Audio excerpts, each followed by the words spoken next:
Hey, what is up everyone? So today we got the June update for Sea of Thieves Season 12, and in this video we're going to go over everything you need to know about all the changes that have happened for this monthly update. So first, the biggest thing is the ship speed rebalancing. So all three ships have received changes to their speed based on the ship direction and sail management. Against the wind, the sloop would be the fastest, followed by the brigantine and galleon. Going with the wind, the galleon with all sails properly angled is the fastest, followed by the brig and then the sloop. And now in crosswind, the galleon, if all sails are angled properly, will be the fastest. The changes in this update put more emphasis on proper sail management, while also slightly nerfing the brig, which used to have a bigger advantage in all of the situations. However, to me, the biggest change of everything is when against the wind, you should now angle your sails to the side of the ship so that you'll sail faster. Before it was you wanted to angle the sails basically against the wind, and then it would, for some reason that would make the ship go fastest. Now you want to make sure you're not doing that anymore. You're basically doing the complete opposite. So that's going to be a big thing. Make sure you pay attention to that when you're sailing around.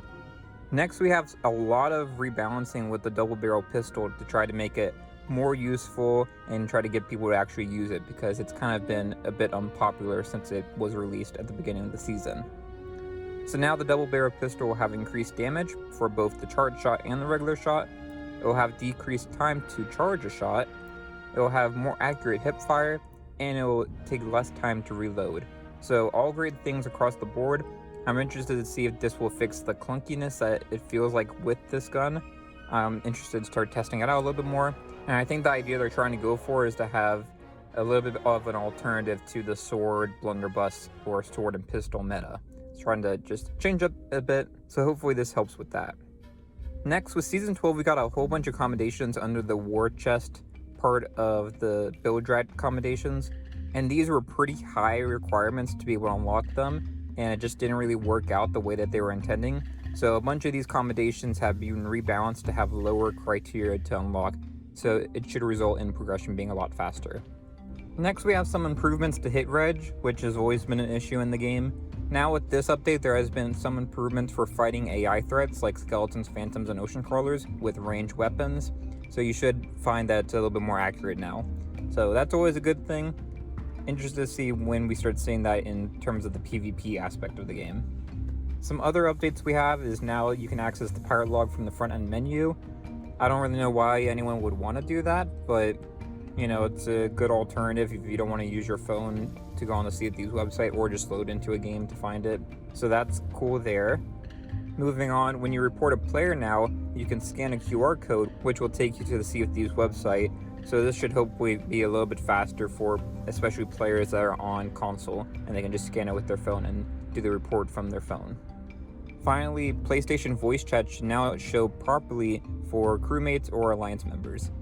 I didn't know this was an issue, but it's good to see that has been fixed now.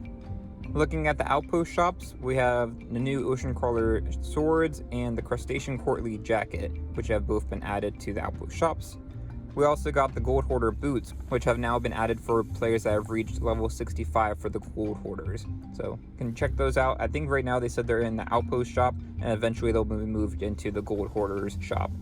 There's also a bunch of new stuff for the Pirate Emporium, with the new Pet Protector, Paradise Garden, and Dire Dark Warsmith sets being added. We also got the Storm Strike Curse, which I talked a lot about in last week's video. I'll leave a link to that here if you want to check that out.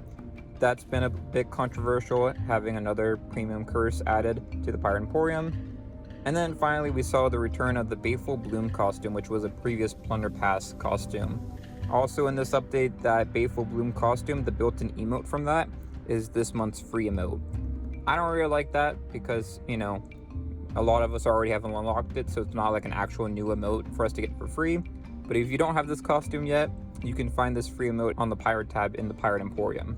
Other than that, there was a lot of bug fixes. Some really annoying ones have been fixed with like the daggers and other stuff. So good things all around there.